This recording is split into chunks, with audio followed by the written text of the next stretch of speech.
എന്താ വിഷയം?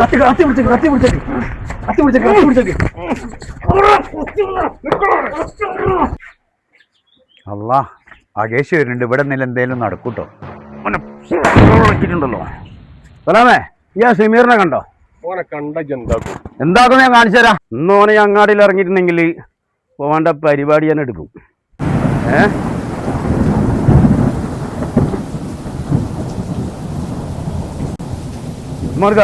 നിങ്ങൾ ആ സമീറിനെ കണ്ടിക്ക?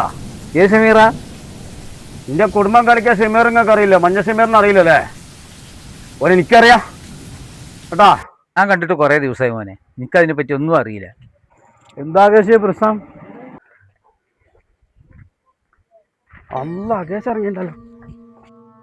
എന്താ ആകേശ കത്തിയൊക്കെ ആയിട്ട് എന്തെങ്കിലും പ്രശ്നം ഉണ്ടെങ്കിൽ പറഞ്ഞു തീർത്താ പോരെ?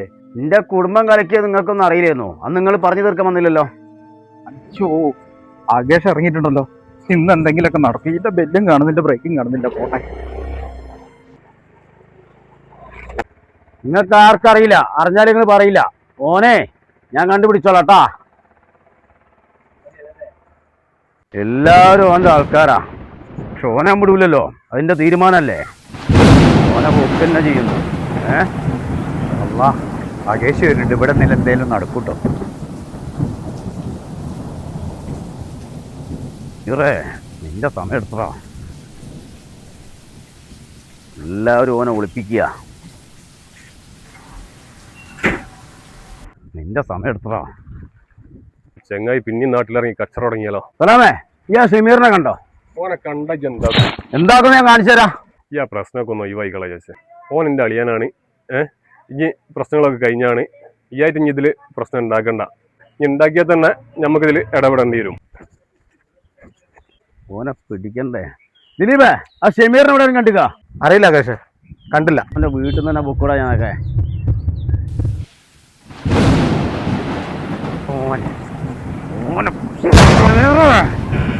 അവൻ്റെ ഫോട്ടോ ഞാൻ എടുക്കടാ.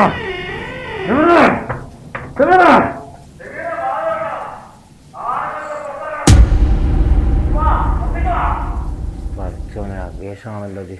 അകേഷിന്റെ സൗണ്ടാണല്ലോ കേൾക്കണത്.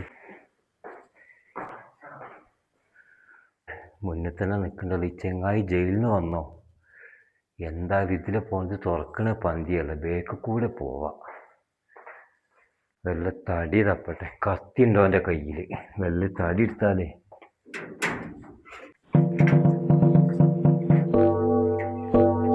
ഇവനെന്താ പേടിയോ? ഇവൻ അന്ന് എൻ്റെ ജീവിതം നശിപ്പിച്ചവന് പേടി ഉണ്ടായില്ലല്ലോ. ഇറങ്ങണ പുറത്തേക്ക്. സമീറേ, സമീറേ, അതൊക്കെ എന്താ സമീറിന്റെ വീട്ടിൽ നിന്ന് ഒച്ചപ്പാടും ആയിട്ടൊക്കെ കേൾക്കണേ? ഭയങ്കര സൗണ്ട് കേൾക്കണ്ടല്ലോ. നമുക്കൊന്ന് പോയോക്കിയാലോ? പോയേക്കാം. അതെ സാറേ, സാറേ, എന്താ പ്രശ്നം? എന്താ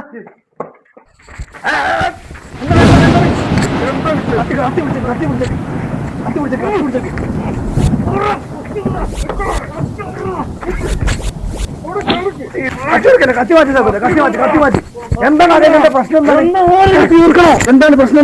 എന്താ പ്രശ്നം? നിങ്ങൾക്കൊന്നും അറിയില്ല അവന്റെ എന്റെ പ്രശ്നം തന്നത്. നമുക്ക് എന്നെ ജയിലിലാക്കിയോനാ.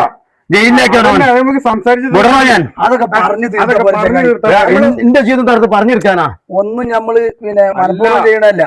ഒരു നിമിഷത്തെ അശ്രദ്ധ കാരണം എത്ര ജീവന നഷ്ടപ്പെടുന്നത്. ഈ കത്തിരിത്താണ്ട് ഇറങ്ങല. എടാ, ഇവനല്ലേ എന്റെ പേരിൽ ഒരു അവീതം പറഞ്ഞുണ്ടാക്കി. എന്റെ പെണ്ണ് തെറ്റിപ്പോയി. അന്ന് നമ്മളെന്താക്കി, ഇവനും ഞാനും തമ്മിൽ അടിപിടി അങ്ങാടിയിൽ വെച്ചിട്ട്. എന്നിട്ട് ഞാൻ അകത്തുപോയി.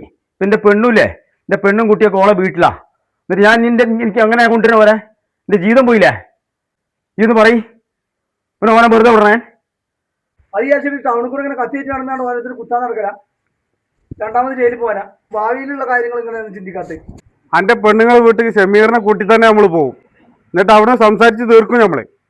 അകേഷേ, ഒരു വട്ടം നീ ജയിലിൽ പോയി 5-6 മാസം കടന്നതാണ്.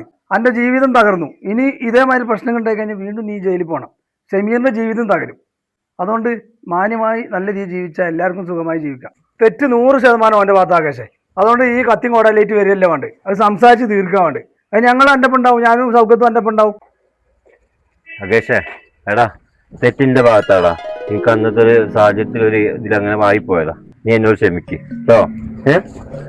എന്നോട് മനസ്സിലൊന്നും ദേഷ്യം ഒന്നും വിചാരിക്കരുത് കേട്ടോ. നമുക്ക് പഴയ പോലെ തന്നെ നല്ല ഫ്രണ്ട്സായിട്ട് മുന്നോട്ട് പോകണം കേട്ടോ.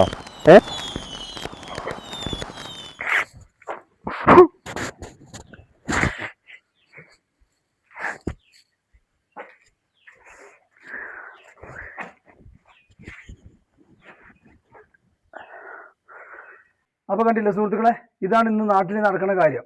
നിസാര കാര്യത്തിന് തമ്മിൽ കുത്തിക്കൊല്ലുക. ചായ കിട്ടിയില്ല എന്നാണ് അമ്മായിമ്മ മരുവളെ കൊല്ലുക. അങ്ങനത്തെ ന്യൂസ് ഇപ്പോൾ നമ്മൾ കഴിഞ്ഞ ആഴ്ച കേട്ടു. അതേപോലെ തന്നെ പല കൊലപാതകങ്ങളും സിനിമ സ്റ്റൈലിൽ കാറ് തള്ളിയിട്ടാണ് മറ്റും കൊല്ലുക. അതുകൊണ്ട് ജയിലിൽ പോയി കഴിഞ്ഞാൽ നമ്മൾ ആരും ഒന്നും കാട്ടൂല. ജയിലിലും പ്രശ്നമുണ്ട്. ഇത് എത്ര ഏറി വന്നൊരു 6 മാസം, ഒരു കൊല്ലം, 5-6 കൊല്ലം കഴിഞ്ഞ കേസ് പിന്നെ ഒഴിവാക്കിയിട്ട് നമുക്ക് ജീവിതത്തിലേക്ക് വരാമെന്നൊക്കെ ഉള്ളൊരു ധാരണ വന്നതുകൊണ്ടാണ് ഇങ്ങനെയൊക്കെ ഓരോ അപകടങ്ങൾ ഉണ്ടാക്കുന്നത്. നമ്മള് ഒരു കൊച്ചു കേരളത്തിലാണ് താമസിക്കുന്നത്. നമ്മുടെ കേരളത്തിന്റെ മറ്റൊരു പേര് എന്ന് പറയുന്നത് ഗോഡ്സൺ കൺട്രി എന്നാണ്. അത് ദൈവത്തിന്റെ സ്വന്തം നാട് എന്നാണ് അതിന്റെ അർത്ഥം. നമുക്ക് സംസ്കാരിക കേരളം, മറ്റൊരു സ്റ്റേറ്റിനേക്കാളും നമ്മൾ നല്ല സംസ്കാരമുള്ളവരാണ്, അറിവുള്ളവരാണ് എന്ന ഒരു അഹന്ത നമുക്കുണ്ട്. അതിനപ്പുറം സാക്ഷര കേരളമാണ്. ഇതെല്ലാം ഉള്ള കേരളത്തിലാണ് ഇങ്ങനത്തെ ചെറിയ ചെറിയ പ്രശ്നങ്ങൾ കാരണം കൊല്ലുന്നു. നിസ്സാര പ്രശ്നങ്ങൾ, പറഞ്ഞു തീർക്കേണ്ട പ്രശ്നങ്ങൾ ആയുധങ്ങൾ എടുത്തുകൊണ്ട് തീർക്കുന്നു. ചെറിയ കുഞ്ഞുങ്ങളെ കൊല്ലുന്നു. ഒരു വയസ്സുള്ള കുഞ്ഞിന് ഇവിടുത്തെ ജാതി അറിയില്ല, മതം അറിയില്ല, രാഷ്ട്രീയം അറിയില്ല, ആ കുഞ്ഞിന്റെ നിറം പോലും എന്താണെന്നുള്ള അറിയില്ല. പക്ഷെ നമ്മളെന്താ ചിന്തിക്കുന്നത്, എൻ്റെ പ്രശ്നത്തിൽ ആരും ഇടപെടണ്ട, ഞാൻ തീർത്തോളാം എന്നൊരു മനോഭാവത്തിലാണ് ജനങ്ങൾ പോകുന്നത്. ഒരു അമ്മായിമ്മേനെ ചായ കൊടുക്കാത്തതുകൊണ്ട് അമ്മായിമ്മ പോയി മരുമോളെ വെട്ടിക്കൊല്ലുന്നു. നിസ്സാരമായിട്ട് ഞാൻ വിചാരിച്ചു ആ വാർത്ത കണ്ടപ്പോൾ അമ്മായിമ്മയ്ക്ക് എണീച്ച് നടക്കാൻ പറ്റാത്ത ഒരാളാണെന്നുള്ളത്. അമ്മായിമ്മയ്ക്കൊന്ന് അടുക്കളയിൽ പോയിട്ട് മോളെ ഞാൻ സഹായിക്കാതെ ഞാൻ ചായ എടുത്തോളാം എന്ന് പറയാനുള്ള ചെറിയൊരു യുക്തിബോധം മതി. ചായ കിട്ടിയില്ല എന്നൊരു കാരണം. അപ്പൊ നമുക്ക് പറയാനുള്ളതെന്ന് വെച്ചാൽ നമ്മളെ പ്രശ്നങ്ങൾ നമ്മളിത് മാത്രമല്ല, തൊട്ടടുത്ത് നമ്മളെ കുടുംബക്കാരുണ്ടാവും, ജനപ്രതികളുണ്ടാവും, രാഷ്ട്രീയക്കാരുണ്ടാവും, മെമ്പർമാരുണ്ടാവും, മറ്റു അവരവരുടെ ആരാധനയിൽ ബന്ധപ്പെട്ട, അപ്പോൾ പള്ളിയാണെങ്കിൽ, മസ്ജിദ് ആണെങ്കിൽ ഉസ്താദ്മാരുണ്ടാവും, അമ്പലമാണെങ്കിൽ അതുമായി ബന്ധപ്പെട്ട ആൾക്കാരുണ്ടാവും, ചർച്ച ആണെങ്കിൽ അതുമാതിരി വികാരി അച്ഛനുണ്ടാവും.